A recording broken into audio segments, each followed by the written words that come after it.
Welcome everyone, and for those of you who are watching online in the world out there, welcome to the heart of Little India. Tonight's event is about Big India. Women in India, Femininity and Sexuality is the subject of tonight's event, and it celebrates the opening of Flamingo's latest new office, Flamingo Mumbai, which is being led by David Burrows, stand up David, who will be circulating afterwards. I've been working with David for the best part of 20 years. I hope you'll have a chance to meet him a little bit later if you haven't already. My name is James Parsons. I lead the Singapore team together with Emma Gage, my partner in crime, who, given her prodigious ability for multitasking, may well be watching online right now as she gives birth.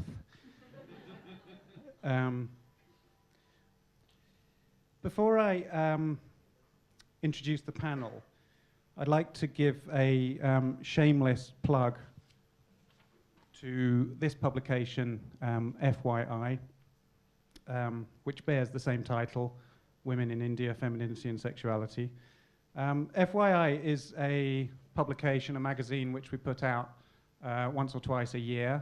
FYI originally stood for Flamingo Youth Intelligence. It no longer necessarily has a youth angle. Perhaps it really stands for your interest. I hope you'll find it interesting. I really think that the team on this one have hit the ball out of the park, or should I say, have scored an impressive boundary, given the subject matter this evening.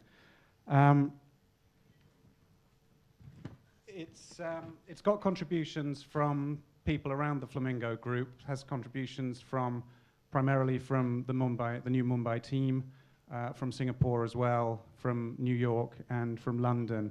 And it aims to be a thought-provoking and entertaining set of observations about the particular subject matter in hand. And I think that anybody who doesn't know the culture particularly well, and anybody who does know the culture, will feel after reading these articles that they have a little bit more of a sense of the contemporary pulse of today's India. Down to business. The theme of tonight's panel discussion, Women in India, Femininity and Sexuality. Nehru once said that you can tell the condition of a nation by looking at the status of its women. And in celebrating the opening of Flamingo Mumbai, we have taken him at his word and decided to have a look in one way or another at the condition of the nation by looking at the status of its women. And to do so, we have a fantastic panel of four, three speakers initially, together with Latika Neelakanthan, who will join the panel after the three speakers. On our panel tonight, we have an actress, an anthropologist, and an ad man. And given the depth and breadth of the experience and perspectives of these people, actually any one of them could kind of take on any one of those mantles, although Santosh is clearly not an actress, but anyway, you get what I mean. So it's my privilege to introduce Nazneen Bedi, who is primarily a classically trained dancer and famous for being the lead actress in several movies using the pseudonym Aloka. She is also famous on a secondary level for being the wife of a famous Bollywood villain. She will talk more during her talk about the particular brand of villainy he espouses. Her husband is Ranjit Bedi.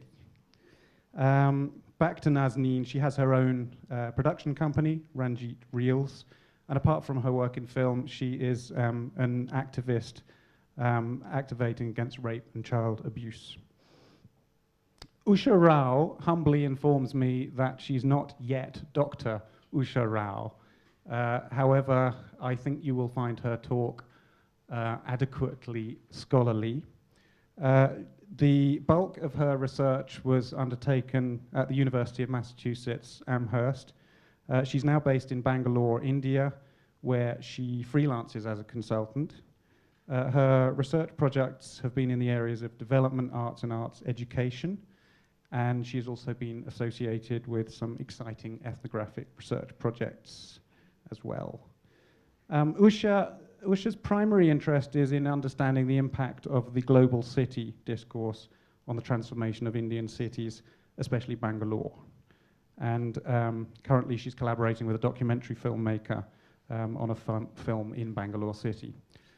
Santosh Desai, anybody who hasn't been to India, read his book, Mother Pious Lady, before you even think of getting on a plane. It's a absolutely fantastic read. Santosh is also, as well as being a prolific author, is the managing director and CEO of Future Brands Limited. Our own Latika Nilakantan is an ethnographer and anthropologist. She is the latest addition to the Flamingo family, and she is the 4th member of our panel.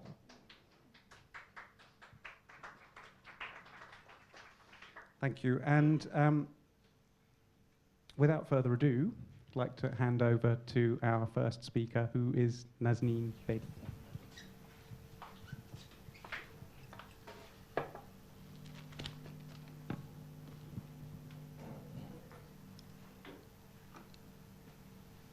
Hello, friends. You've seen my husband, and you know what he does. And whatever he does, he gets paid for it. Very few do that. People have to go to jail for it. So I start with it. I was brought up in a rich cultural environment and diversity in life and professions, labeled as a rebel by the society because I believed and still believe in the power of women. My mother's side of the family believed in the equality of men and women in all respects, whereas my father's side was absolutely the opposite. My mother and father regularly argued about the upbringing of their daughters, and I'm glad she had her way. Having got saved by a good soul from being raped as a child, I started interacting with girls at my age to find out what was happening with them. It was alarming. Things like incest, rape by neighbors, teachers, and relatives came to light. My quest grew. Being well-traveled, I continued to ask women and the children what was happening abroad.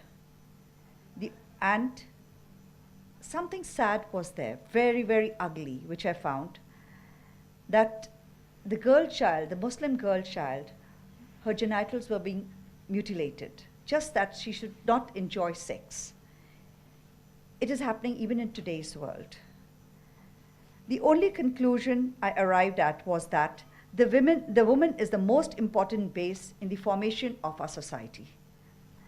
I was not born in a filmy family, but became a part of it by work and marriage to an actor, ironically to a person who became famous in the film line as a rape specialist. Actor Ranjit.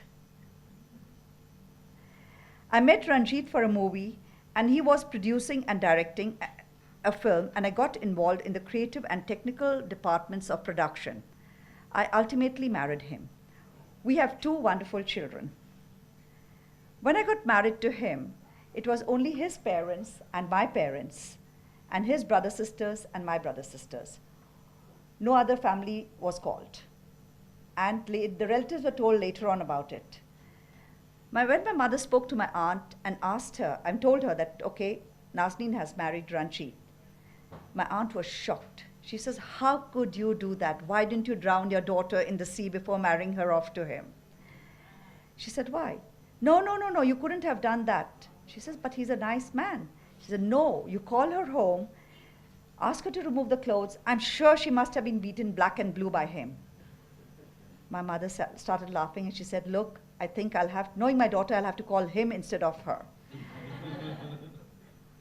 I gave up acting for 3 reasons. 1, Interaction with technicians was not right for the leading lady. 2, I could not sit the whole day with tons of makeup on and waiting for my shots to be taken.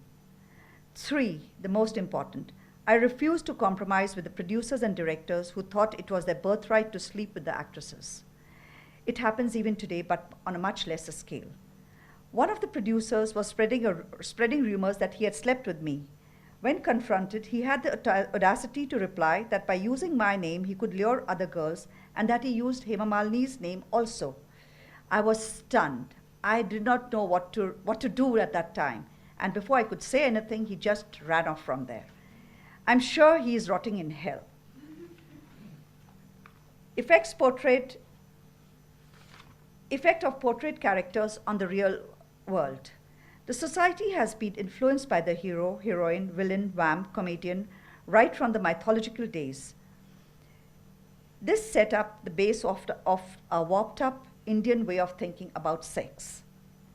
Politically correct Ram, the hero, the oppressed and sacrificing Sita, the heroine, Shrupnaka, the vamp, Ravana, the villain, Durgama, the killer of demons and oppressors, the famous molestation sequence of Draupadi because of the gambling of her husbands, Krishna with his 1,000 gopis, the effect of Sanatan Dharam comparing a woman to a dhol. Woman means a nari. Nari, woman, to a dhol. Dhol means a drum. And Pashu. Pashu means an animal whose strings had to be pulled. Or the putting of the nathni. Nathni is a nose ring on the nose of a woman, be it a concubine or a wife, depicting the noose around her. So this is what our society was actually, and it is in a lot of ways. The film industry carried the mythological tradition forward. Sati Savitri type heroines like Nutan, Meena Kumari, Malasena, vamps like Kuku, Helen, Bindu, Shashikala, and all heroes in the mold of Ram and villains in the mold of Ravana. Then we had fearless Nadia playing Hunterwali and Hema Malini playing Geeta depicting Durgama. It's sad how fashion, glamour, and outer appearance of celebrities influence society more than their culture and education, and their truly emancipated personality remained in closed doors. The heroines of our films from the beginning kept their personal lives very private in order to maintain the facade of superstar. Later, yellow journalism took over, which again, only dirty linen got washed in public, or false stories were created to keep the stars in news. We had truly emancipated women in the past too. Shobna Samrat, daughter of a banker, mother of Nutan, Tanuja, and grandmother of Kajol. She sent Nutan and Tanuja to the finishing school of Switzerland. Then we have Saira Banu, sent by her famous actor mother, Naseem Banu, to UK and Switzerland.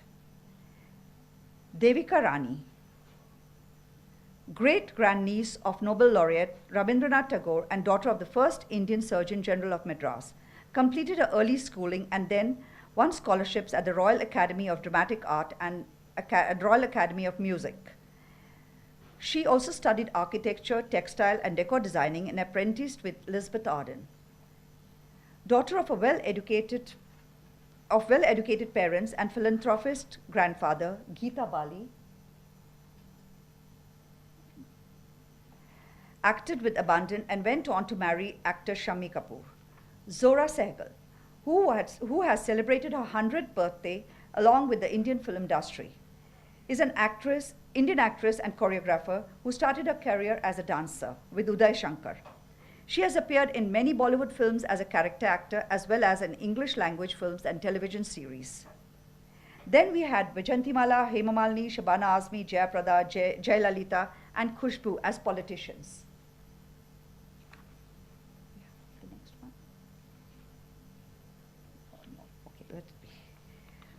On the other hand, there were women who were looked down by the society because of their dubious backgrounds, but set out on their way to unbridled glory. They had made the transition from kotas and singing and dancing gharanas to drawing rooms. Jaddan Bai, mother of actor Nargis, was a singer, composer, actor, producer, director. Naseem Banu, mother of Saira Banu, was the daughter of a courtesan, and Noorjahan was born in the Punjabi family of musicians. Sitara Devi, famous Kathak dancer and aunt of late Gopi Krishna, came from the Banaras Gharana. Begum Akhtar was the pioneer of ghazal singing. Madhubala and Meena Kumari came from poverty-stricken background. They could not hide behind the mask of their real image and were rarely accepted by the society. It's sad how a so-called hypocrite society did not care to help them preserve the treasures of great art and culture. They could have imparted so much to our next generation. The common factor among all these actresses was that they were kept away from the real world by their mummijis and papajis and mentors, and lived in the aloof filmy family. So many of these actresses died lonely or married only their fellow filmiwalas, be they fellow actors or technicians. Only a handful of these actresses may have married outside the filmy community. However, actresses of today are world savvy and know how to live outside the film circle. Beauty pageants became stepping stones to films as the winners were immediately offered heroine roles because they already were well-groomed and well-traveled and famous. And this is how the curtains of this aloofness in film industry came down. These winners are more aware of reality and are more independent. Their parents and mentors are definitely there, but they no longer rule them. Nutan was the first Miss India to star in films. Zina Taman, Sangeeta Bijlani, Poonam Dhillon, Meenakshi Seshadri, Juhi Chawla, Aishwarya Rai, Sushmita Sen, Lara Datta, Diana Hayden, Priyanka Chopra, Dia Mirza, and so many more came from the world of pageant. These actresses know how to stand up for themselves and realize their worth. They are more business-minded. But sadly again, only the nips and tucks, Botox, and near zero size of our heroines have given all of them and our society the plastic look. The individuality of these actresses has been lost. West versus India. West was the pioneer of movie making, hence the Indian film industry was definitely influenced by it. Just like in the West, our films stressed on good, meaningful subjects and actresses and were not just glamour dolls. The technical know-how in all fields of filmmaking was a gift of the West. However, our heroines in the past were more Indian in their appearances. This has changed, and Western influence has impacted dressing, makeup, and speaking. In short, our actresses of today are 90% Western than Indian. The graceful, well-groomed Indian woman in a sari has disappeared to a large extent. Western and Indian attitude towards rape. An Indian child in the village could easily discuss about leading the bull to the cow for mating when the cow was on heat, and the uneducated, innocent adults thinking that the same concept applied to human beings when scientifically it was totally the reverse. The Indians are not educated on sex, and that quest and inquisitiveness leads to sex being on the minds of our men most of the times. This leads to molestation and rapes in the society. Our education system thinks it is a taboo to discuss sex. 70s, 80s, 90s saw the emergence of the porn films from the West, and this fanned the already excessive sexual desires of the Indian man. Producers encashed on this sexual inquest, and rape scenes in films became the selling point. My husband became a rape specialist in films just because his scenes brought in money to the producers, when in fact he was portraying what was happening in the society. So-called art films, reality films of those times can vouch for the real scene on the Indian in the Indian society. The West is more open-minded in accepting life, which is why there are lesser rape scenes and more simple love-making scenes in Hollywood movies. In Indian movies, rape scenes were incorporated even when they were not needed. Say, a heroine would dream of being saved by the hero when the villain was raping her, just because the distributor says he wants a rape scene in the movie.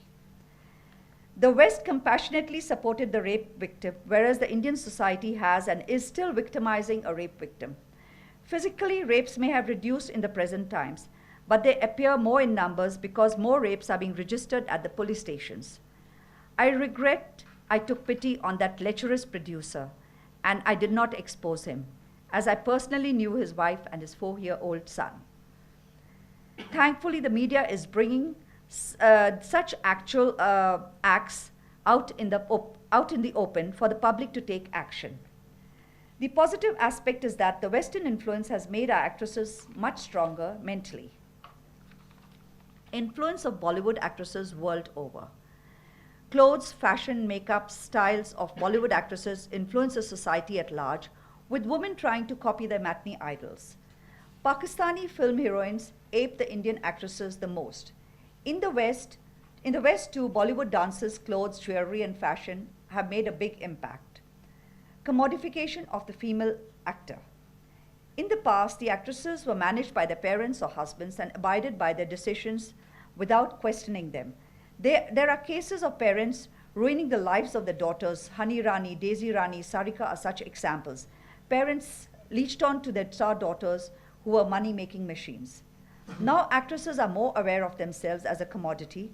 The actors of those days invested in land and jewelry only, whereas the heroines of today are business savvy and have diversified investments.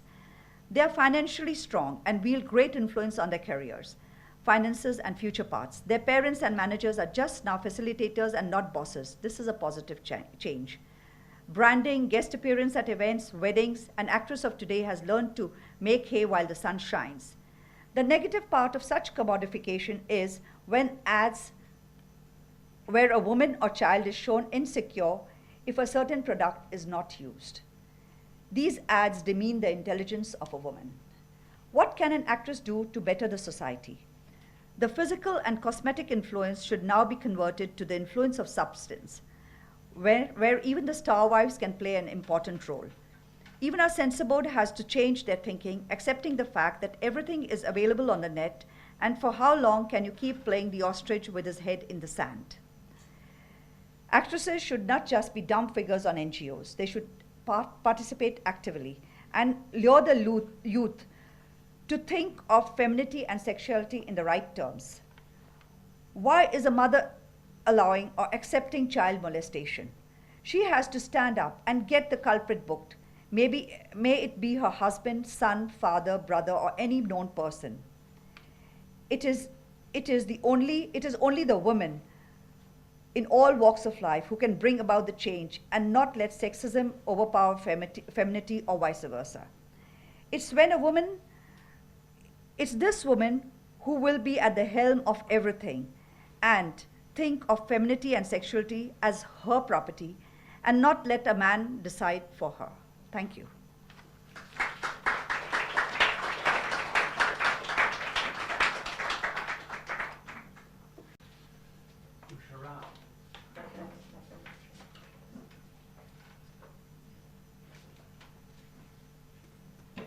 Hi.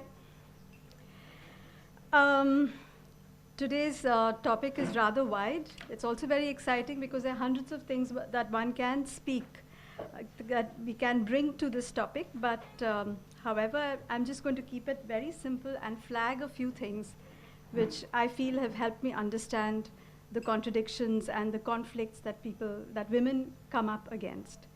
First of all, I'd like to say that femininity and sexuality have to be understood as a spectrum of constructs and experiences that women live through depending on their position in class, caste, historical and cultural context. So there is no pan-Indian femininity and sexuality to begin with, because it's just too diverse as women's experiences are. In the time that I have, I can only flag some observations that help me to understand like I said, the contradictions and the conflicts that women come up against they live through this process of self-definition. So I'll do this by addressing one claim. That's a very broad claim that is made and that a lot of people from India and elsewhere are aware of, that women in India have somehow arrived, that they've made drastic strides in redefining what it means to be a woman, in redefining femininity, and so they've taken a kind of a leap into almost liberation of a sort. So when we say when we say women within this particular context, what exactly do we mean? So given that urban life, its dynamics, dominates public discourse and imagination, we generally refer, when we say women within this context that I just outlined, we generally mean urban, upper class or middle class women who are professional. They live in metro cities like Bangalore. They are part of the transnational or global workforce or in some way connected with it. So this is actually a very minute minority, but the affect that their stories has is huge, simply because they have become symbolic of New India. And they have been appropriated to project India's progress. So, but however, I think it's very interesting to look at who this group might be. So let's take a closer look. You see them on magazine covers here and in India and in abroad, especially on IT magazines. You see them in articles about pubs, in lifestyle pages, and in condom company-sponsored studies on female sexuality. For instance, what do they like about men, their views on the big O, and so on. So they're young, they're sexy, they're free, and apparently in control of the situation. Cosmopolitan, but Indian nevertheless. So this is the face of changing femininity. And it is here before our eyes, actually. This gives us reason to celebrate, because we can tell ourselves that Indian culture is not stagnant, but has constantly redefined itself. And even constructs like gender and femininity are fluid. So let's dive in and see in what ways we've managed to shift the notion of femininity, again, within this context. The middle class family, the so-called core of our Indianness, has made space for daughters and daughters-in-law who are not merely working women, but career women. The family has accepted new codes that allow women to have ambition, to have drive that gets them higher in their professional life. So femininity, in a way, has embraced what were earlier quintessentially masculine traits. Women enjoy more autonomy in the consumption of goods and leisure. Not all of them support their families. Many have a significant disposable income, which is why marketeers are interested in them. And masculine dress codes have become acceptable. The business suit is almost commonplace now, and accessories and jewelry designs have evolved to give that professional but feminine touch. At the other end, Western clothes, cuts, designs are all very in and enjoyed by a lot of young women in cities. And in some families, they're markers of upward mobility. Let's look at relationships. More couples are living together, at least having sexual relations outside of marriage, and it's becoming more acceptable for young women to choose their partners. And if we were to believe magazines, they tell us that women are talking more freely about their sexual preferences and practices, and that they are freer to express their sexuality through clothes, style, and lifestyle. And it has become more acceptable to see real women, not silhouettes, in condom ads on prime time. Now, what about public life and discourse? More women go out alone. They go out in a group, not always with men. More women are aware of their rights. There's outrage and anger, especially where it concerns violation of individual freedom. It's kind of cool to be vocal without being branded by that F word, feminist. There have been several instances in the recent past where young women have mobilized to protest against attacks on their freedom, and the protest in the Delhi last year against the Delhi gang rape is one instance that exemplifies it. And there is a push to use courts to change the law, especially in cases of assault or rape, and women are all out there to claim public spaces fully and without fear. All these are major shifts. But let's go a little closer. What are the riders in all these situations? What is really happening? Have there been radical shifts in the position that women occupy along the axis of power? My conversations with many women inform me that they don't see themselves as free, out there on their own to make a life for themselves. Their freedom and they are not free to seek their career, and their autonomy depends on the sanction of the family. Often they don't question family hierarchies, which gives the father or the brother or both a large say in determining their lives.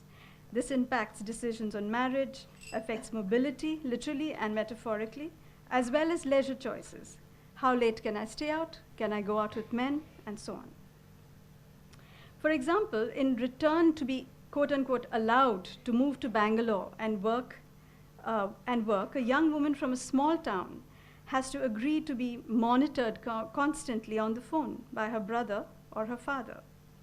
Often, a woman has to promise to marry within the caste or a person chosen by the family in return for freedom to pursue a career. To get around this, she sometimes uses subterfuge.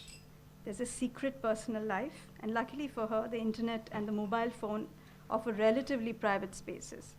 And currently there's this debate where in some of the states and communities, they want to ban mobile phones for young girls because precisely this reason. And what happens if she does fall in love or decides to get involved in a relationship outside of these barriers? Often she has to negotiate a heartache. At all times, she has to protect herself from unwanted male attention. Over the t-shirts and sexy necklines are layers of scarves and jackets that conceal. It's especially true of young girls who come from small towns who are living alone in Bangalore. Along with learning to negotiate an unfamiliar professional terrain, they need to watch their step as their bodies are custodians of family honor. And so this is very difficult to live with, especially given what happened after Delhi. It's just sort of taken over everyone's imagination. At the workplace, she can't sacrifice too much for the sake of her career and has to balance her mobility with needs of the family. But come on, these are small sacrifices, small compromises. So what? Nothing, except we continue to swim in the same pond under the all-seeing eye. What is upheld to a large extent are rules that are valued by tradition. Women as nurturers are roles that are valued by tradition. Women as nurturers, mothers, good wives, etc. And this continues to draw lines around women. And research has shown that many young urban women, for them, family, community, and the commitment to perpetuating these networks is the core from which they define themselves. This is what makes her Indian in a global context. Now, what does that imply? Smita Radhakrishnan, sociologist who recently studied women in the IT sector in metro cities in India and elsewhere, finds that, and I quote, while upholding work ethic and striving for professional competence, women are simultaneously grounded in clear notions of Indian traditions and values, almost always tied to the family. She argues that this, what she calls respectable femininity, is rewarded in both spheres, home and work. Women have a global professional life, but an Indian private life centered around the family, which is still a gendered space where women are the keepers of its integrity and well-being. She's still constrained within limits set by traditional values of femininity, like honor, duty, morality, sacrifice, etc., that have been used as patriarchal modes of control. And women have to negotiate this in order to gain mobility. What has given them purchase, though, is the fact that in some cases their professional lives make it possible for families to participate in consumption. In a sense, they buy their autonomy. These limits are not restricted to the family. Public and legal discourse, as well as the media, continue to circulate constructs of womanhood and femininity that are blocks to self-definition. And these are the channels through which these notions are reinforced. For instance, even today, there exists archaic sections like Section 354 in the Indian Penal Code, which we've inherited from Victorian England in 1860, that refer to harassment of different kinds as, in quotes, attempts to outrage the modesty of a woman. Now, it is easy to ignore that something like language like this, which refers to harassment on the streets, impacts a woman's fundamental rights, right to mobility, for instance, never mind her modesty. And a judge in 1966 defined for us what this really meant. And he says, the essence of a woman's modesty is her sex.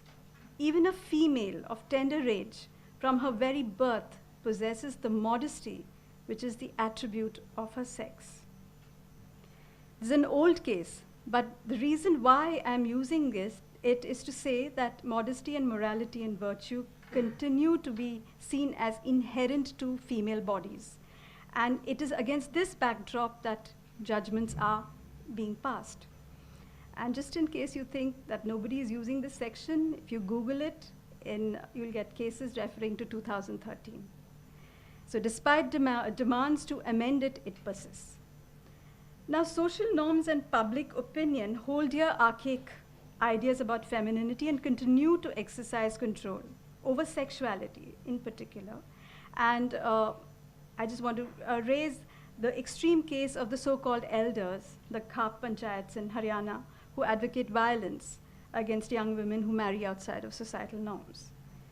And public opinion can be really reactionary when someone is vocal about female sexuality. For instance, actress Khushbu, whom she mentioned, Nazneen mentioned, was slapped with cases and publicly insulted for saying that virginity needn't be preserved for marriage. So what about the media? Well, ads are still trying to sell us fairer looking skin, younger looking skin, long lustrous hair, and promising that look with the use of X or Y product.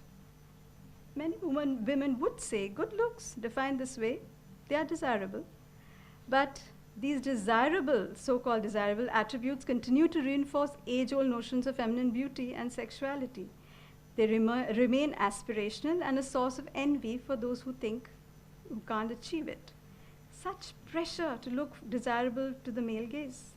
If you feel that things have changed, all you need to do is read the matrimonials, where along with high salaries, prospective brides are expected to be endowed with all of the above attributes.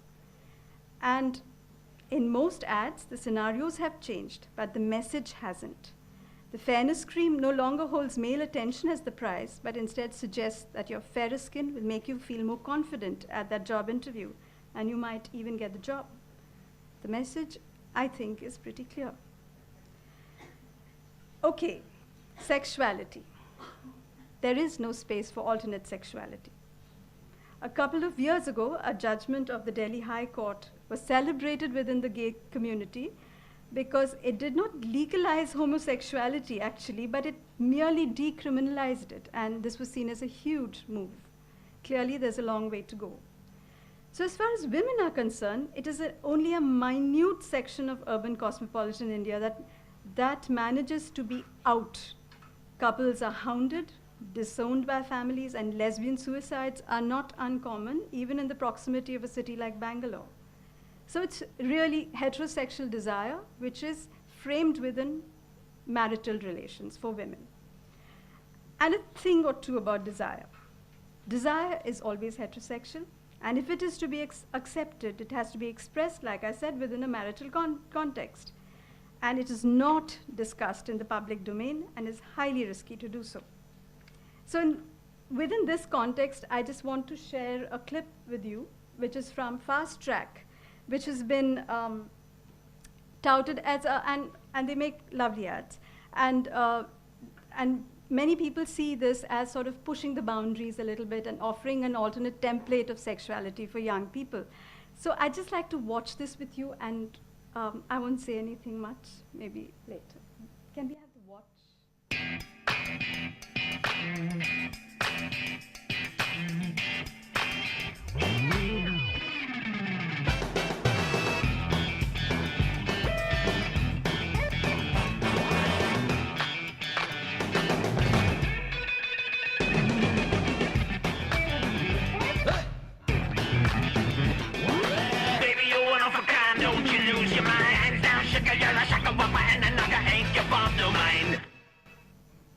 Right.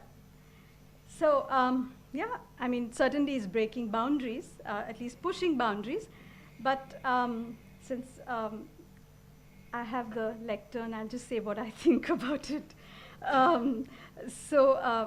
To me, this landscape is totally unmarked, as are the people. There are no markers of Indianness as we understand it. It's very cosmopolitan, as is the landscape, so it can happen anywhere. And it's a young girl who someone could say, oh, she's experimenting, she's playing around. So at least I feel it allows itself for that kind of a reading, which is quite actually innocent. Now, the interesting thing is commercials that depict kind of out and out sexual desire of women, again within the heterosexual context, have made their way to the banned bin. So I excavated one of them, which I think you should watch. And the Durga Puja.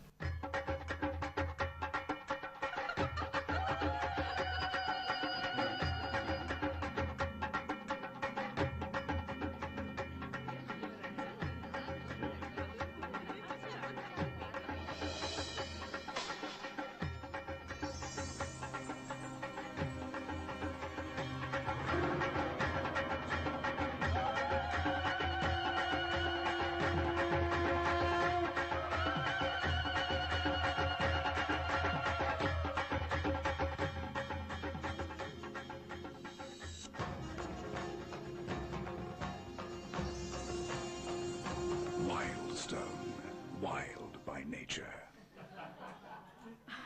Well, I mean, if you start reading this from a feminist perspective, there are hundreds of things that could be discussed and which are problematic. But the thing that's most problematic, which the posts indicate if you go on the net, is this is un-Indian.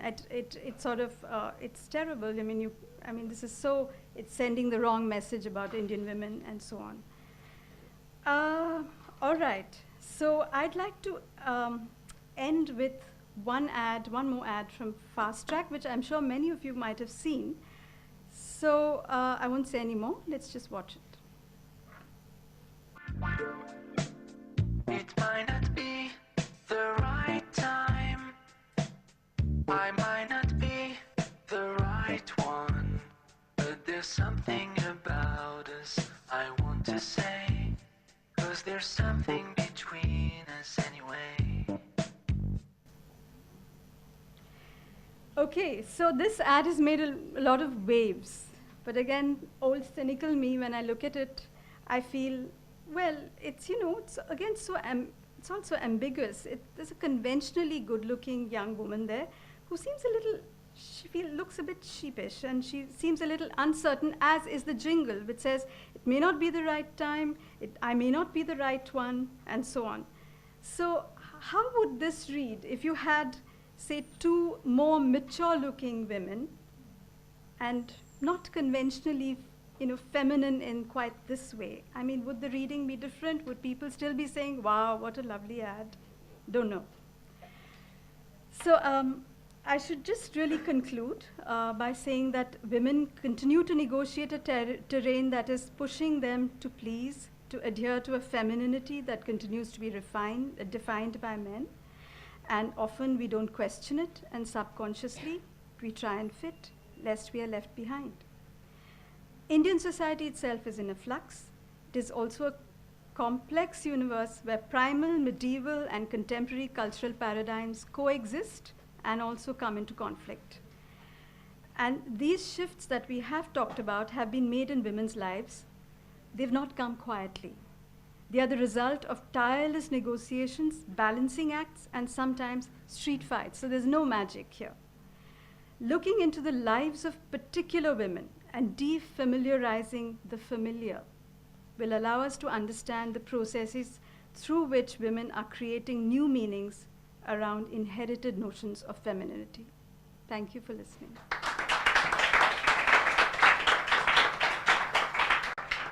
Looking at my Fast Track watch, I realize it's time to hand over to Santosh Desai.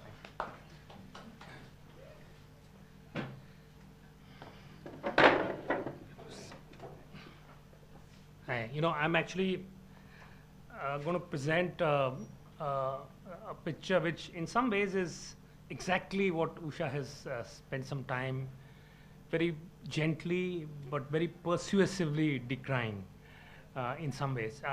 In a sense, her case that she's made is the fact that even when you look at that small minority of Indian women that have apparently sort of emancipated themselves and have today have freedom and they have licenses of some kind, as to how there are limits and substantial limits to the extent of change that they have in fact undergone, and through a variety of I think very powerful examples that case has been made.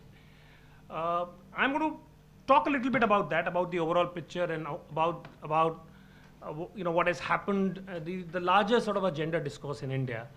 But I'm also going to look at it from the other side, in that let's look at in fact middle India. Let's not look at this small minority, and look at their lives and look at it from the context of what their life was and what it is becoming. And again, therefore take another kind of a picture from another vantage point, and in order to therefore see a comprehensive overall sort of a view. It will never be comprehensive, it's too vast a subject for it to be comprehensive, but certainly to try and take another cut of this. I'm going to do the old sort of PowerPoint thing, so you have to bear with me. I'm arguing in some ways that there is a quiet subversion that is taking place, and perhaps a reading that goes beyond merely the fact that there are limits to freedom. Perhaps that reading might also be legitimate.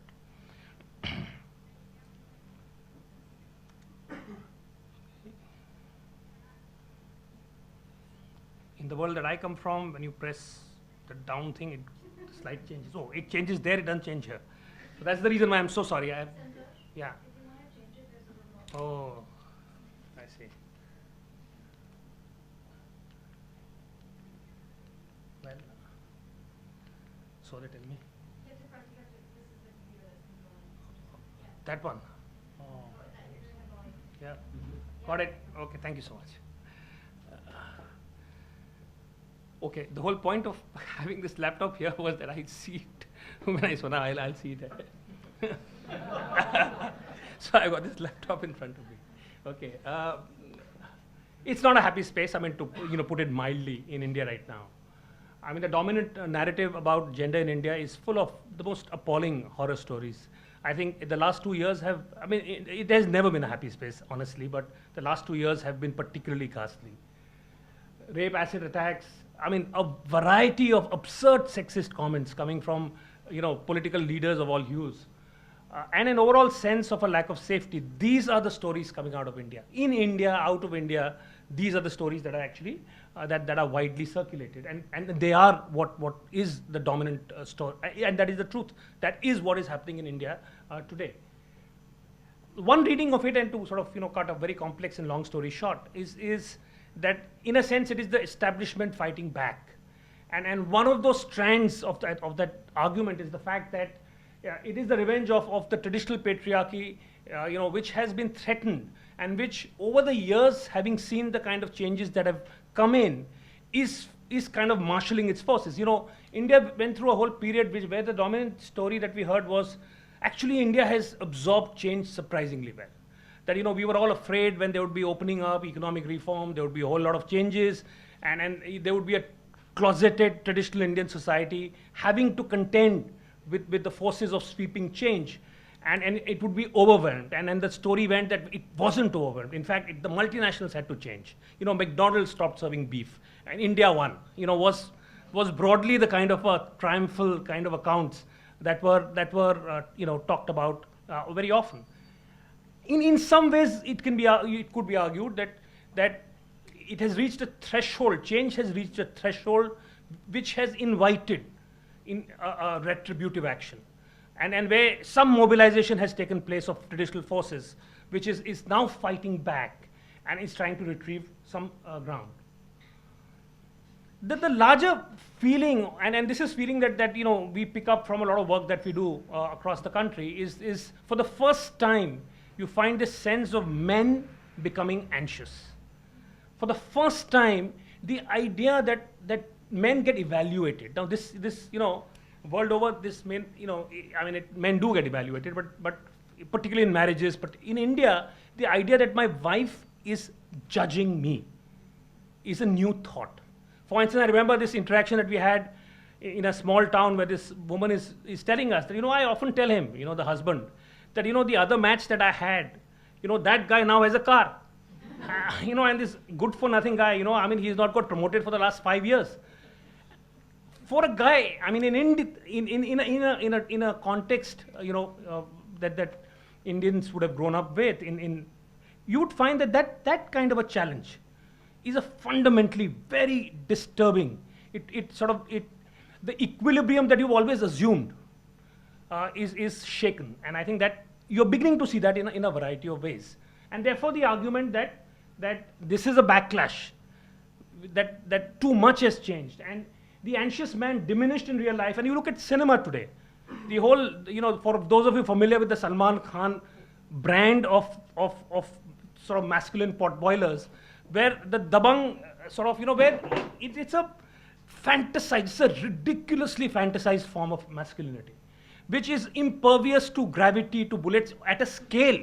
Bollywood has always been fantastic, but this sort of attack and assault on physics, is unprecedented, and it bears, and it actually lacks melodrama also. It lacks any great attempt. The Bollywood film has always been located in a strong, it's a reiteration of a psychic world, which you imagine to be the Indian way of life. It's a consistently reiterates that. But here, what you see is that you let go even of those familiar markings, and you fantasize and you kind of levitate into this imagined world of super masculinity. Everything is slightly tongue-in-cheek. It's not really, you're not trying to get emotional charge really out of it, just a spectacle of masculinity you're trying to create. So that is the other kind of an argument. And an attempt perhaps also to regain control over female sexuality, and this has been argued several times before, but the fact that a whole set of intricate social mechanisms have been installed over generations in India to wrest control of female sexuality. And coming from, as some have argued, a fear of the potency of female sexuality, and the fear that it is disruptive, deeply disruptive of stable structures like family.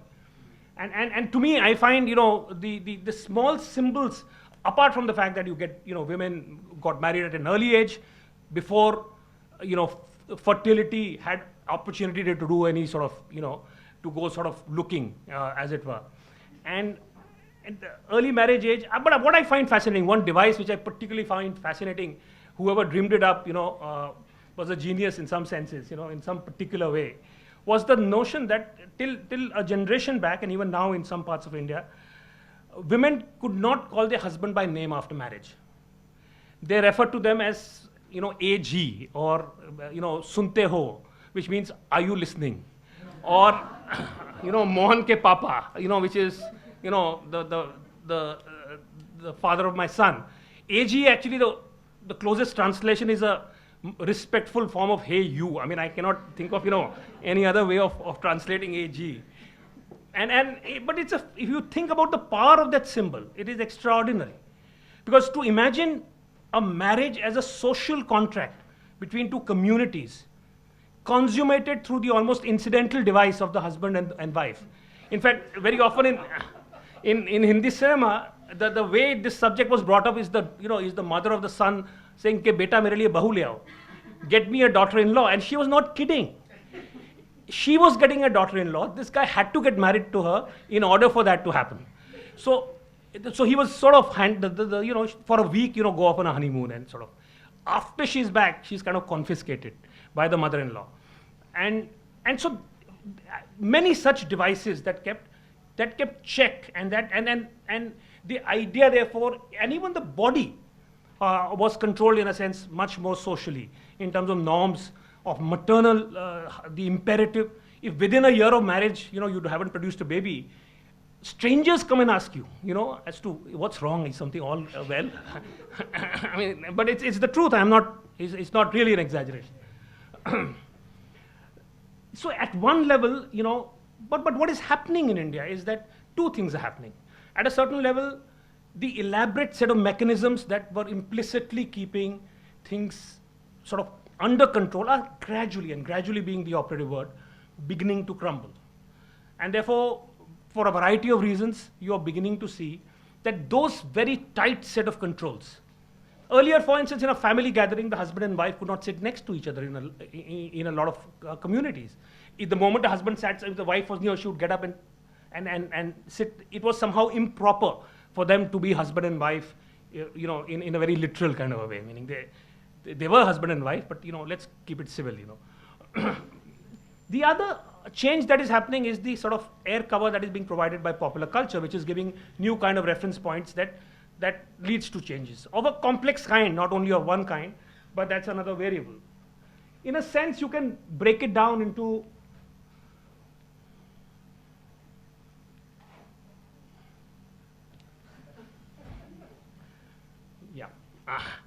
so if you look at two broad forces, and it's a simplistic sort of a construct to say Samaj, which is society, and Samay, which is time. These axes, if you look at as being, what was determined by society and what is attributed to time. If yesterday you ask somebody, why do you do what you do? The answer, would be, "Hamare wahan aise chalta hai." In our part of the world or in our community, this is the custom. Today you are also beginning to hear that why do you do this? And they will say, "Aajkal ye chalta hai." Nowadays, this is what works. So the sense of nowadays versus the sense of people like us, these as two dimensions, these is where we see fundamental shifts. Education, because of education, economic necessity of the fact that women need to work, but the moment they do work, for all the circumscribed sort of the world that they may get, things change. And things change in a way. A small example, across the country you will see, across classes, you will see, for instance, young girls with short hair. Now, at one level, this is a meaningless. I mean, what does that mean? But in the cultural context where long hair and hair was a sign of femininity, where hair came laden with strong cultural associations, where long hair was a sign of the immobility, that the classic Bollywood image of an actress called Meena Kumari, trapped in her world, looking at a mirror, somebody combing her long, lustrous hair. The idea when mothers, and physically look at the action of long hair, you use hair oil to keep hair in place. Immobile, the woman is not moving around too much. Frozen view of the woman. And where you actually hold the hair like that and comb it, it's a form of rain that you physically exercise as you comb the daughter's hair. So in a sense, a miniskirt is a transparent symbol of modernity, but a shampoo is not. And short hair. And the world of shampoo has its own limitations and its own markings, but it also moves the language of products and brands from the world of just long immobility in hair to bounce, vitality, imagining a woman moving outdoors. So change of a certain kind cannot be stopped, even if it is circumscribed. And then there are the new influences of media, technology, the new mobility tools that have come up. The moment a young girl in so many parts of India, for instance in Bihar, there is this radical idea that let school-going girls be provided bicycles. And in middle class India, you will see a lot of young girls now having their own mopeds and small motorized vehicles. These are radical, because the moment you have your own personal transport, you're not dependent on any man to take you there. It's desire driven. You are directly, between desire and action, there is no gap. You think of going to a place and you go there. You may say that is nothing. Even then, you have 100 other restrictions, true. But that change is a fundamental change. And that needs to be at least acknowledged.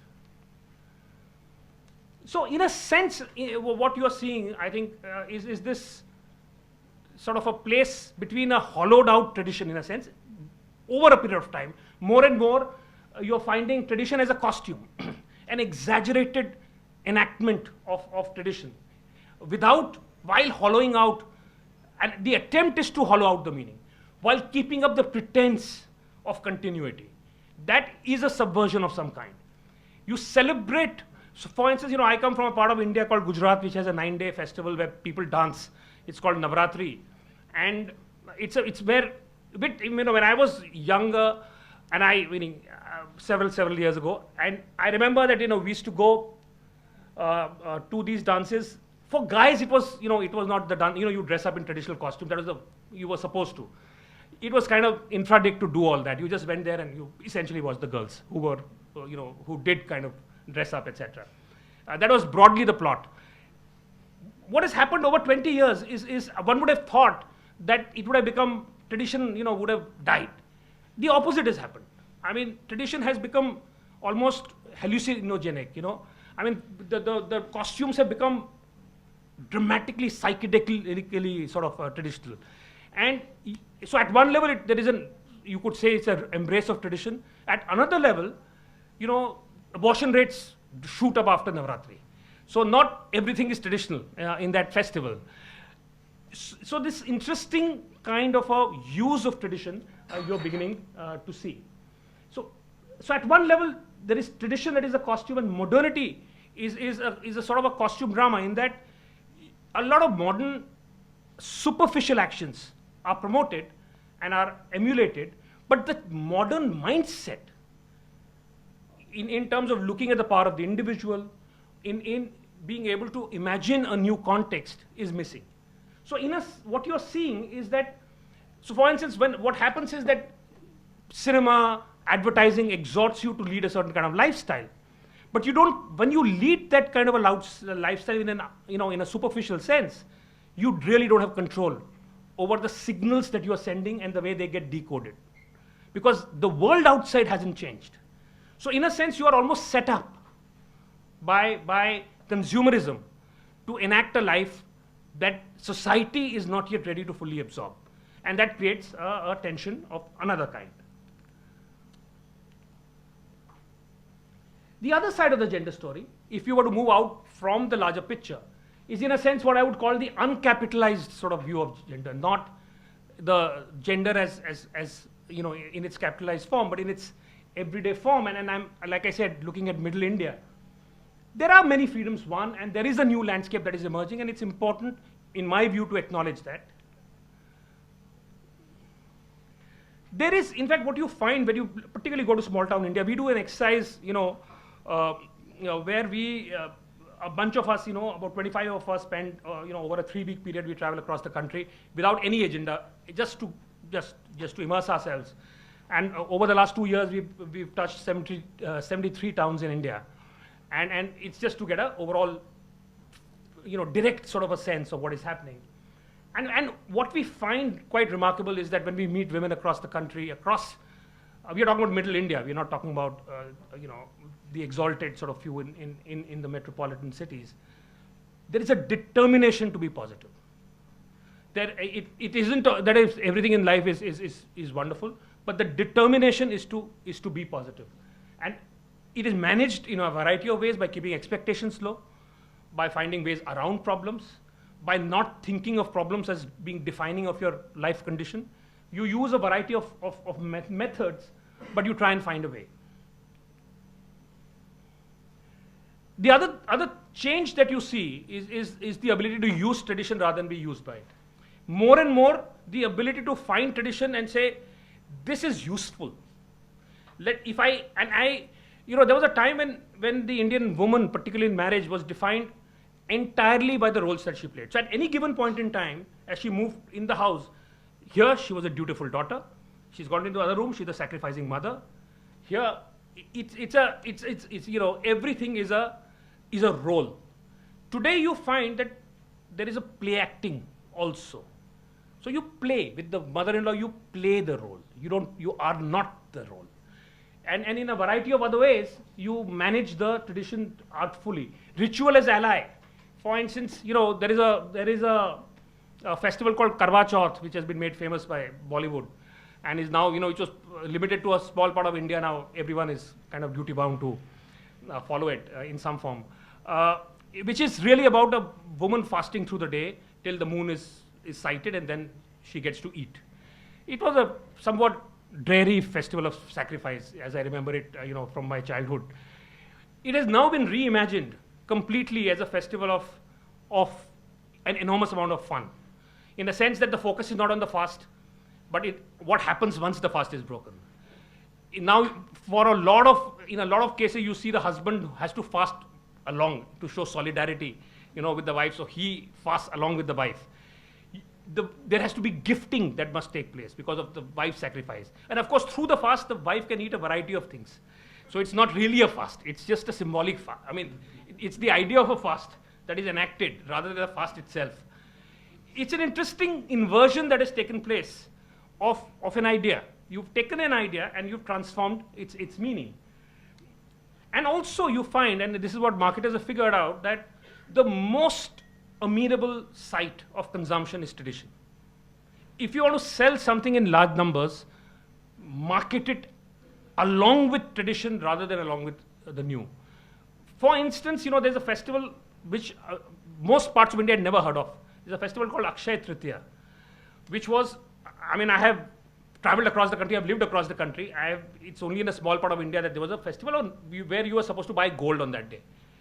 Now, jewelers figured this out, and now it's a national festival.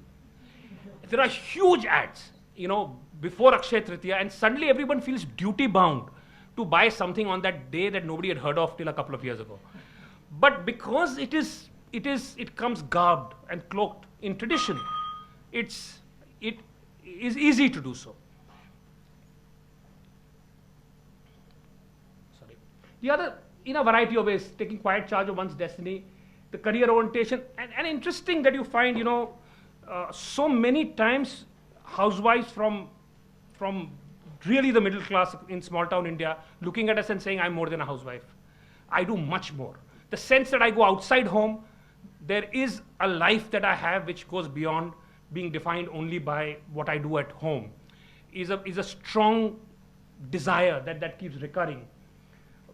Ambition in a variety of ways, a sense that there is some family support that is growing. It's a very small vignette which I found very interesting. We were talking to some people in a small town in Gujarat, and as happens quite often that you were asking the woman of the house some questions, and the husband would keep butting in. So you asked her something about herself, and the husband answers. And so that went on, and we tried very hard to get her to speak, but he was doing the talking. And then their daughters came. So there was a daughter who was talking, and the daughter started speaking to us. When the daughter started speaking to, again, the father butted in and then sort of tried to take over. This time around, the woman turns to me and goes, shh, like that fiercely. Suddenly, there was this completely different side to her personality that got unleashed.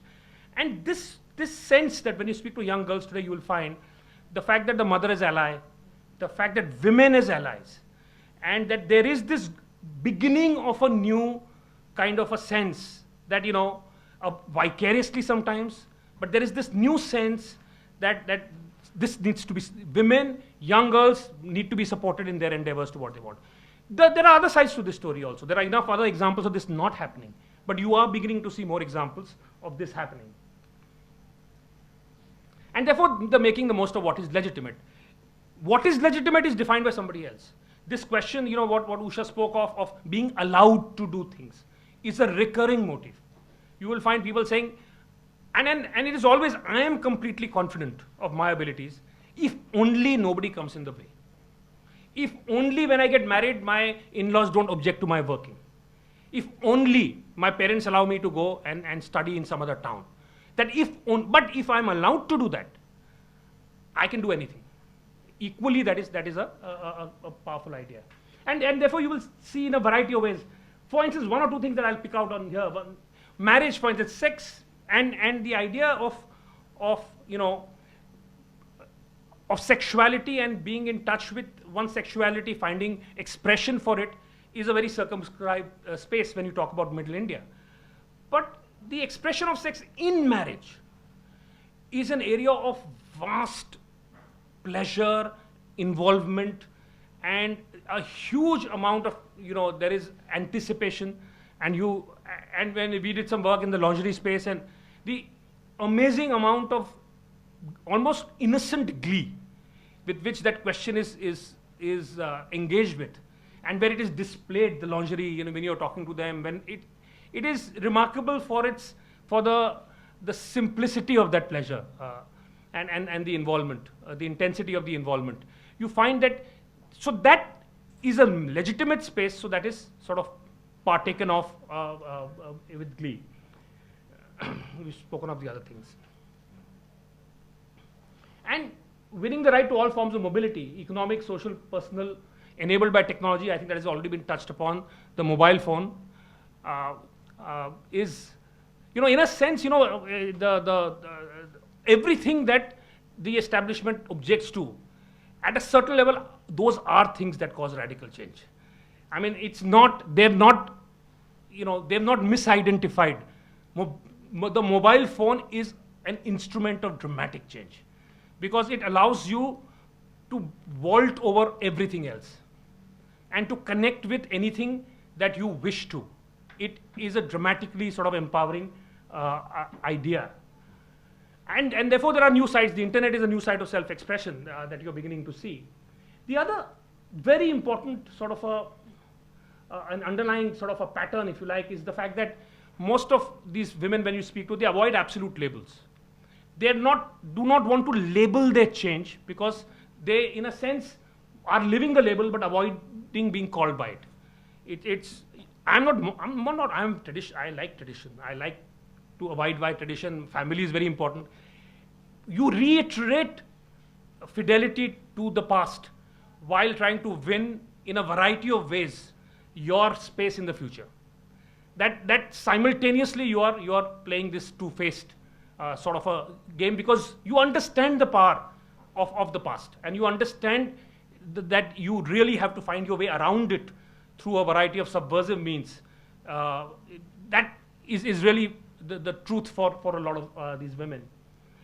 And therefore finding room in spaces between things, rather than actually using labels. One of the most dramatic changes that we saw across the country was the involvement with the body and with the physicality of the self.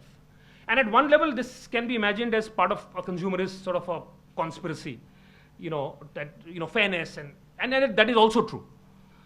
But at another level, there's a different element to this, which is the fact that your most primary asset is the body. In a sense, your greatest amount of control that you can tangibly feel is control over the body. So when you shape it, when you believe that it is not a given, you are able to imagine realities for yourself that were otherwise close to you.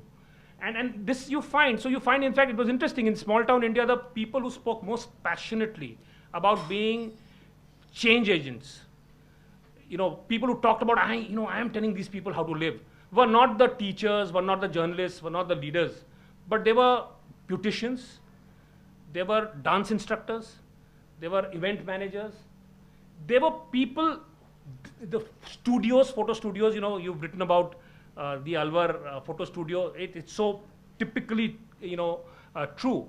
The involvement with the body and the ability to fashion the body is something that is seen to be empowering.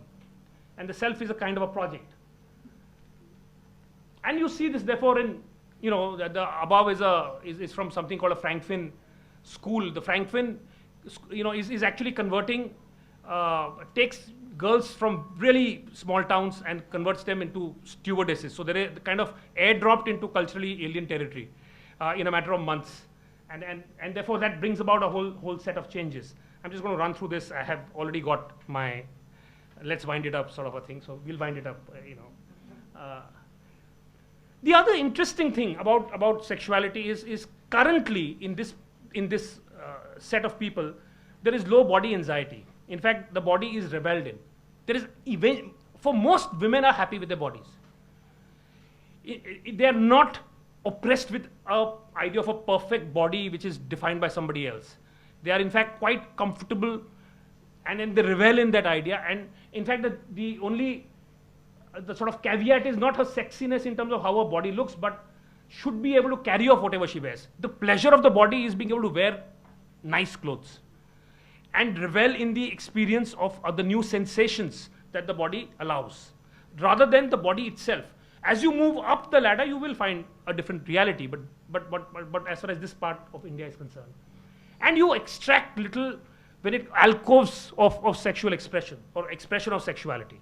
One of them is the wedding. There is a function called the Sangeet, which is the music festival, which used to be a sedate function where you saw old folk songs. The old fogies would take out a drum, and from 1911 they would start singing songs of that vintage, and everybody else would sort of kind of join along. It was, when there was alcohol, then that was fun. Otherwise, it was a bit of a drag.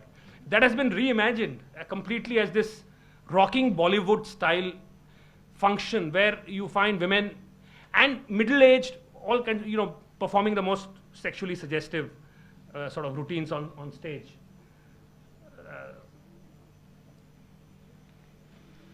Even you have dance shows where, middle-aged sort of aunties, you will find the ability for this kind of self-expression. This is new. This hasn't happened before. And this is an awkward profile of a young girl. I mean, the self-description is amazingly, again, it is somebody who does not recognize any given reference points, and therefore is an expressiveness of a kind that there is an innocence in this expression, and a freedom in this self-expression that is, I think, quite remarkable. And you will find hundreds of profiles of this kind. This to me is a sort of is a defining sort of an image. I find this really perplexing and interesting, and I'll end here. You go to all of small town India and you kind of find this site, and this is not an isolated site. Across the length and breadth of India, you will find this site. Women covering their faces up completely and driving along or cycling along in public. And then it's always intrigued me as to why would somebody voluntarily withdraw yourself from a public arena. The reason that most these girls will give you is that it is for protecting the skin, and therefore they wear gloves often up to here, and it's against the sun, which is intriguing because sunscreen doesn't sell all that much in India. Well, yes, I mean, clearly there is a great interest in physical appearance, but there are other elements. One of the girls, for instance, told us, that I was with my boyfriend, I rode next to Papa and he didn't recognize me. So there is a certain anonymity which gives you a certain amount of pleasure. But I think the most interesting aspect of this is the fact that it's almost like these girls are saying, this is not my real arena. I mean, I'm preparing for something else. I don't need to be present here because my real destination is something bigger, which I don't know what it is. But there's a nameless destination I have somewhere, which is much more than this small reality that I'm currently trapped in. To my mind, that acknowledgement and the fact that along with the admittedly challenging, difficult sort of circumstances that Indian women find themselves in, there is also this looked at from an absolute vantage point of what things should be like. There is a huge way to go. Looked at from the vantage point of how things were a few years ago, a lot has changed. Both are aspects of the reality, and perhaps both need to be acknowledged. Thank you. There are some questions which we would like to cover, but I think it would be interesting to thank you very much, all three of you, and in advance to Latika. That's fascinating. And I think I'd like to start by throwing it open to the floor for any comments or questions. And if we have that embarrassing silence, then I will jump in with my question. Hi, Julian. Yes, please. Hello. A question about tradition.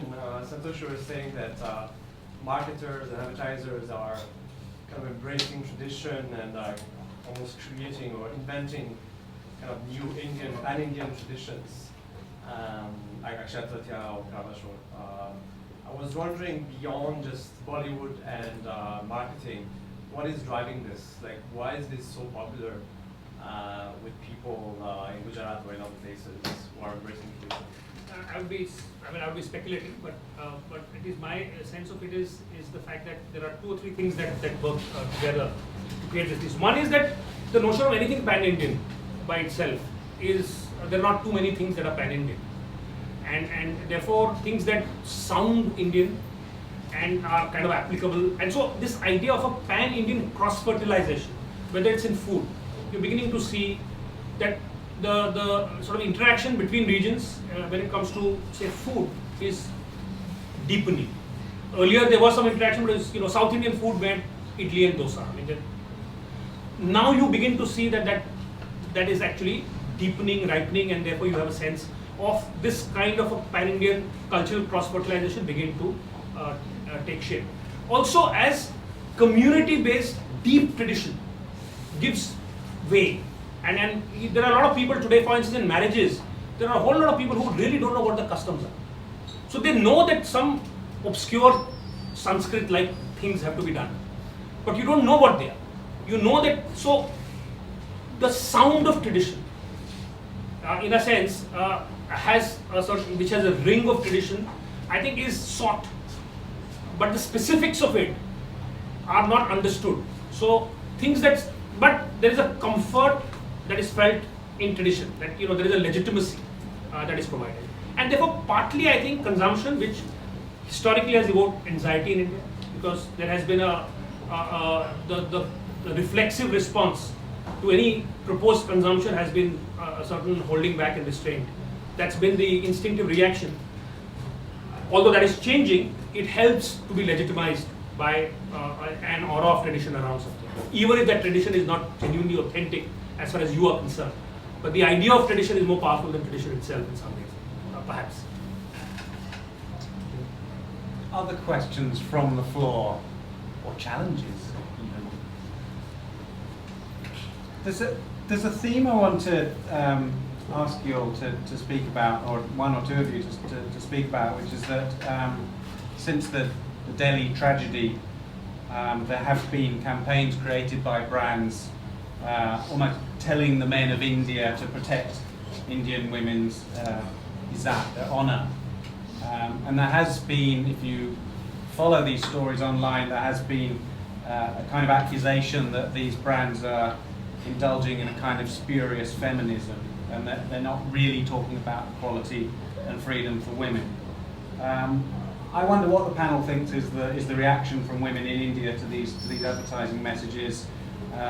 Is freedom and equality something that your average woman in India, whoever that is, believes she will get? Latika, perhaps I could ask you to speak on that topic. As far as these specific ads go, there's certainly been a lot of debate on them in the public sphere, which granted is English-speaking, upper middle class, etc., but it's quite large, and it does have an influence beyond its immediate economic reality. And so, of course, there is a questioning of whether this is exactly the role we want men to play, and so on and so forth.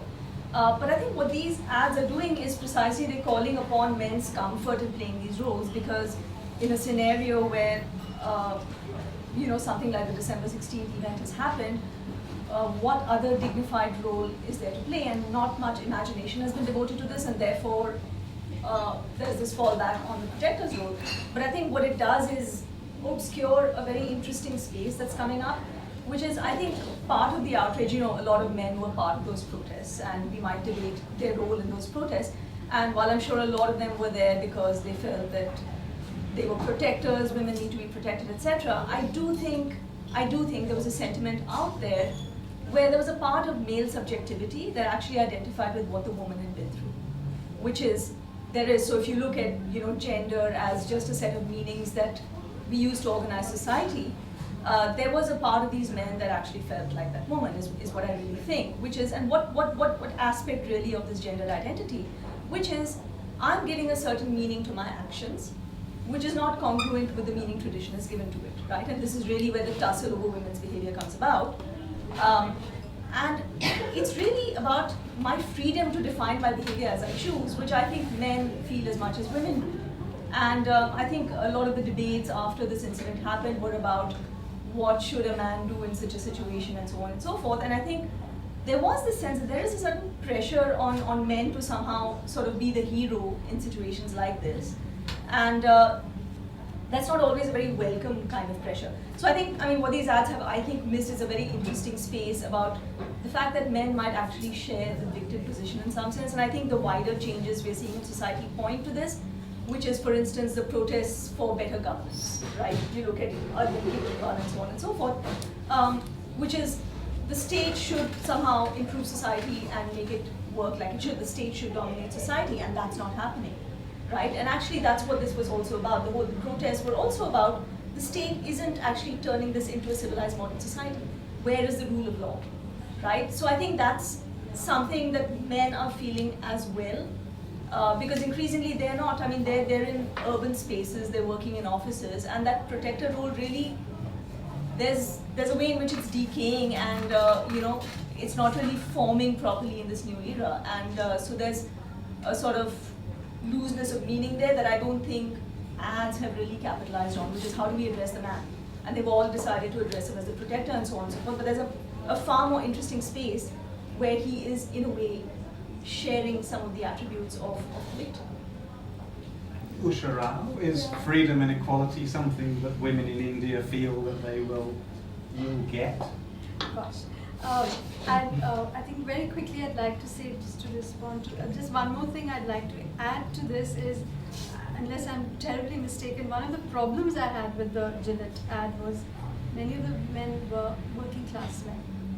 And so this was a kind of, in a way, obscured, apart from what you were saying, this is another angle, that because the Delhi rape happened with the migrant working class people, it was like, it was actually quite problematic. The way, you know, not to say that upper class men don't indulge in violence, they do all the time. So that was one thing. And to answer your question, I think all women, I mean, I don't know if it's, I think all women may not articulate it in quite the way that we articulate it as freedom, but I think there's a deep desire to be respected, to be, to have your own space. So I think the way it's articulated may differ in various in various locations, but I don't think that's I think it's a given. And only think people might say it in a different way, and it may be expressed in different ways. But I think everyone wants self-definition, however they define it. At all levels of society? I think so. I think that we may not understand it as expression of wanting it, because we are not speaking the same language. But I would stick my neck out and say yes. More from the floor, Preeti?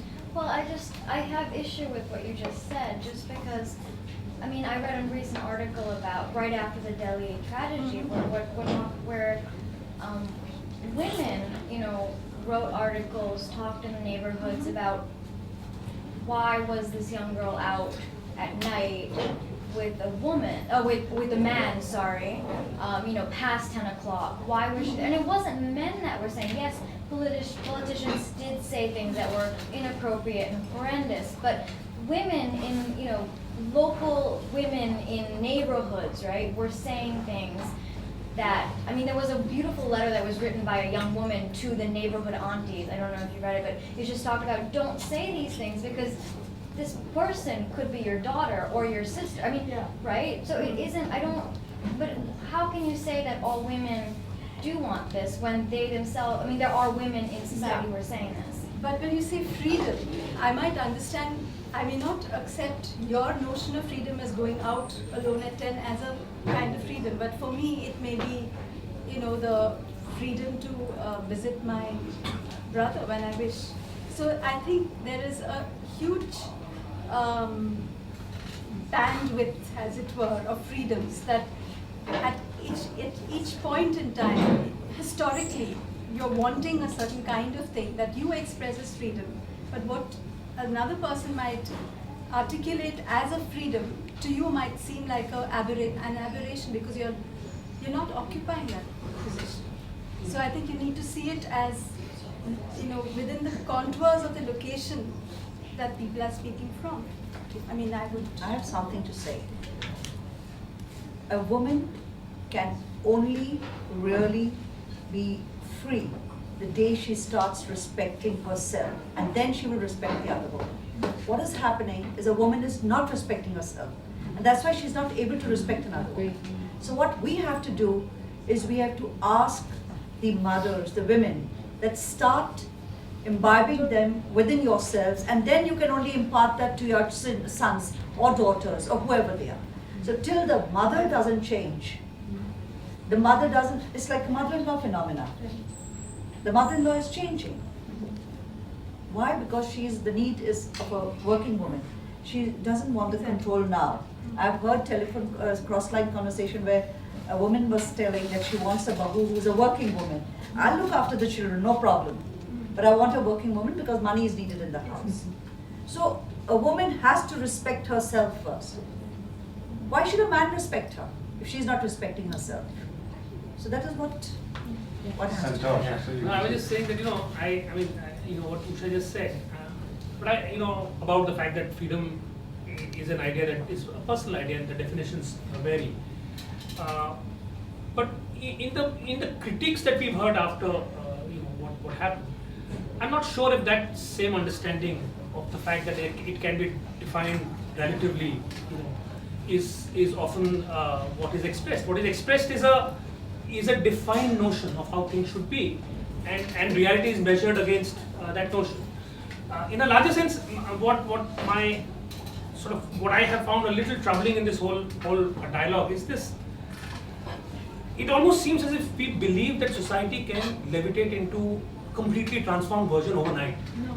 How does it change? It changes by going through, if you were to think about a right and a wrong way, even if you were to cast it in those terms, by successively refining itself through different modes of imperfection, if at all it has to reach, and that may be a permanent feature, in fact. In which case, one of the things that is missing right now is actually societal dialogue. There is so much talk about the law, and that's important. The law, but the problem, the reason why the law doesn't work is because the people enforcing it are part of the same social structure. So we can now talk about the fact that it must be transformed. But who is going to transform? And transformation is not overnight. So even transformation will look ugly in its earlier phases. It will continue to look ugly. Change will, from an unhappy situation to a relatively happier situation, will go through modes of ugliness. But we don't have patience for the ugliness. The Khap Panchayat, I would argue, the same, the old village elders sort of institutions, at a certain level is my grandfather. I mean, it's the same India and the same values that perhaps my grandfather's generation, if you look at it from his perspective or their perspective, they lived in some certitudes which you have decided to change. Now you come back with those new certitudes and tell you guys are primitive, but I lived this life like 100 years. I've been living hundreds of years. You're telling me that this is completely wrong and I'm evil. But these are my certitudes. Now, if you assail me all the time, how will I change? I will fight. So I always find that this dialogue, how does social norm, unless you work with it to change, you accept, in the absence of acceptance, blanket condemnation, I really don't know if there is a trajectory for change. Let's bring let's bring a Bollywood theme into this, because I think any discussion on these cultural issues is incomplete without some reference to Bollywood. There has been a Respect Women campaign, and Bollywood stars have been advocates of that, and yet a lot of the blockbuster hits still show love put in the context of a stalkerish, possessive man, and there's a lot of stereotyping going on, a lot of item numbers going on, which arguably aren't entirely ennobling of women. Are we seeing in Bollywood any trend against this kind of sexism? Okay. I go to a theatre, I enjoy a dance, I enjoy a performance. Why are you targeting Bollywood with the numbers, with the item numbers? Why can't it just be a simple entertainment and enjoyment? Why can't you treat it as that? It's you yourself who have to think about it. Just you can't blame Bollywood for it. Any responses to the? It's not a question of blame, but I think there needs to be some kind of self-reflexivity on, given that medium has such immense power to shape how women are viewed and how people make sense of what it means to be a woman. I mean, sure, many actresses say it's very empowering to do item numbers, but it may be fun to do because it's breaking stereotypes of bad girl, good girl, which Bollywood needs to do. But at the same time, it's heavily laced with sexual innuendos, and the lyrics are just sometimes really like literally saying I'm an item, come consume me. Okay, now tell me something. So it's very disturbing. These items which are there, where have they been picked up from? They have been picked up from the folklore. Yeah, but I guess what I'm trying to say is, there is a certain context within that. And here it's being beamed also to a larger community. And so the kind of reach and power it has is a little different from folk. I may be wrong, but that's what I think. Item numbers, folkloric fun, or sexist? So now within the context of folklore, the folk I just had a question, and sorry, I just got a little affected by that. We are defending smug traditionality. Yes, absolutely. Right? That's what we're doing. We're defending smug traditionality, and we're saying it's okay to show this to one section of society because they're more sophisticated. Let's not show it to the beasts beyond the border because then they're not responsible for their behavior. I'm just gobsmacked because when I go back to my own country now, and I grew up in Delhi, my wife has 2 different wardrobes. She can't wear what she wears in Singapore or in London or whatever on the streets of Delhi. When she goes back by herself, I call her and say, call me when you get back to the house from an edit or whatever that she's doing at that point in time, be home by 10, 11 o'clock. When I used to work there in the early 2000s, she used to drive to her office in JWT, and we were living in a place called Gurgaon, which in those days was a jungle, pretty much. I mean, there wasn't much around, and she could drive there, come back, not a problem. And we seem to have this sort of apologetic sort of air about us now, in the sense of, so and so can take so much culture, and let's not do this, let's not do that, let's not do the other. I think we should instead turn around and condemn, pardon my French, the assholes who commit crimes or behave with impunity in our society and punish them to the maximum extent of the law. Because fear and shaming them is the only way to change stuff about it. At least that's how I see it. It's just, I think, a debate about women's freedom in society in the year 2013 just sounds, it's like if I was sitting and talking about chain gangs in Atlanta. It's a shame that the bar dancers have been banned in Mumbai. Exactly. Why? It's a they're earning a profession. living. Why can't you treat it like a profession? They're not stripping. It's Yeah. a legitimate profession. Let No, them okay, do even it. prostitution is a profession. Yeah, It no. has been happening through ages. Why don't legitimize it? So that at least you have people going in the right direction and stop hiding and doing things. You'll once that becomes official, you'll have proper medical aid, you'll have proper everything. Why are we having double standards? Why are we being hypocrite about things? Absolutely, man. More passion from the audience. Hello, yes. I'm not sure if this is true, but this is sort of the general impression I've gotten from being Indian and living there. And a lot of what we do is motivated by how we want other people to see us. For the sake of appearance, I want to be traditional because my mother-in-law, her entire brood of cousins, etc., should see me as traditional. And if I want to be modern, it's because I want to be seen as modern, and not for my own sake. It's just so that I can project this thing because that's somehow the thing that's supposed to be in right now. It's sort of a rebellion against, it's not for my own sake, but it's for something that other people I would want other people to see me as. So somehow this whole notion of appearance being the most important thing seems to strike me as one of the driving factors for women or many to doing the things that they do. and not for any sort of innate sense of coming out and being this modern lesbian. Well, I think would you like to respond to that? I mean, I think except for esoteric forms of spirituality, really everything else is projection.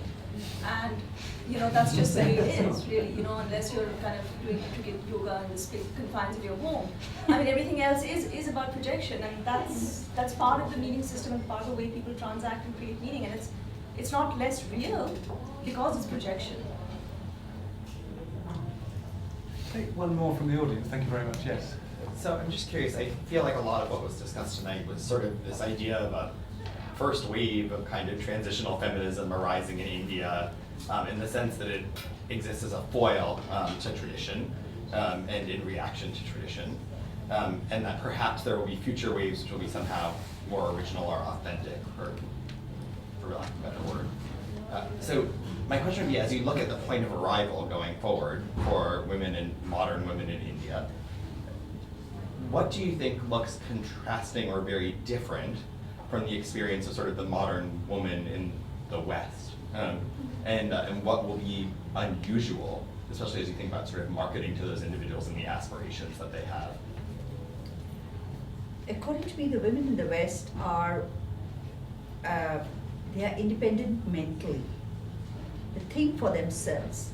It's not so in India. They're always thinking for someone else. And the day she starts thinking for herself, she'll try to put things in a logical manner. I think that's the difference. So the first wave of Indian feminism happened in about the late 19th century. Yeah. So there've been many waves in India as well. But I think what's interesting about what's happening now, the rage of it, I think, is because capitalism and liberalization was supposed to automatically bring equality because of the ability to spend. And people are realizing that there's a whole lot more, and actually there was a place for state building. There was a place to actually create a society which money and the ability to buy alone cannot do. And I think people are becoming aware of that gap. And a lot of the movements for civil society and so on and so forth are coming from there, and they're again talking about a sort of privatized version of governance. And we can talk about the problem with that. But I think the rage is coming from the fact that, man, I thought this would happen, and I'd just be like the West immediately. But all of that political work never happened. And I think that's really the problem.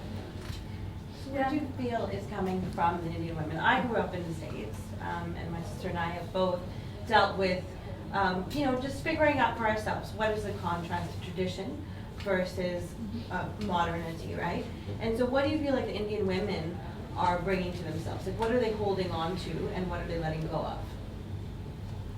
Fundamentally in the next. Whatever works in the moment. I don't think it's really about belief. I think it's extremely tactical, it's extremely strategic, it's extremely expedient.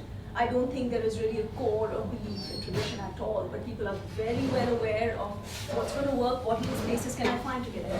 I think that's really all it is. And sometimes it's even not even articulated like that, as I'm doing this for myself. So there's ways of suggesting, it's ways, and also to address what you were saying, that and in India, the 70s also had radical feminism of a certain kind, which is actually very similar in some ways to what happened in the West. So we've had shades of feminist movements, which all have their own. So why don't you think they're connected then?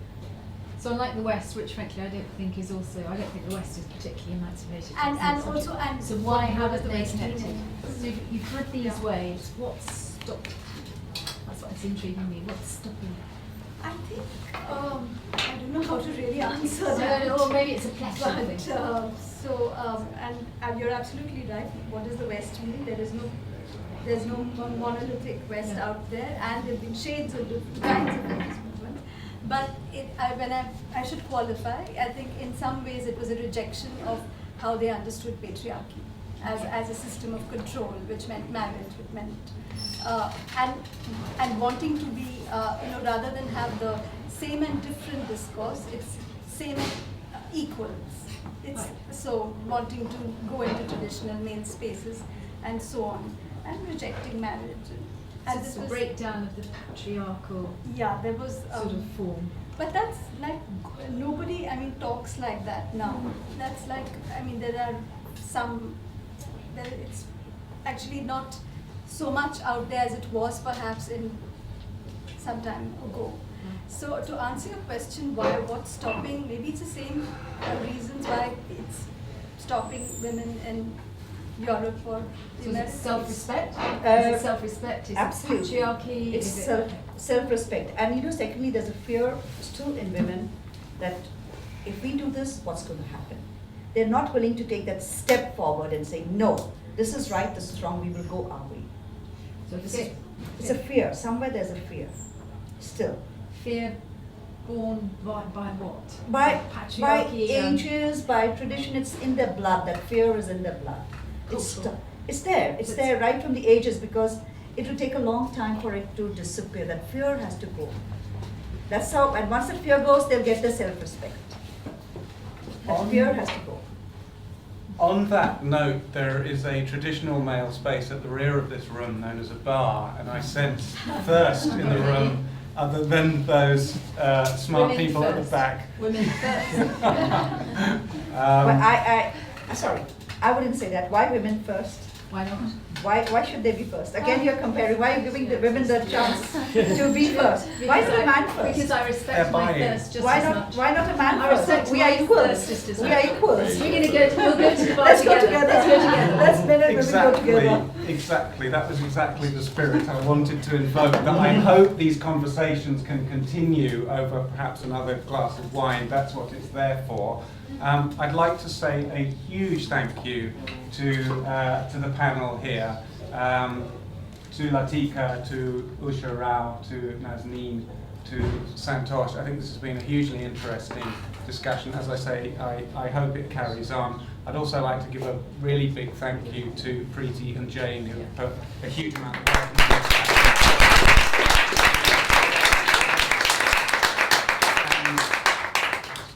Please join us for another drink, maybe. Thank you. Thank you. Thank you.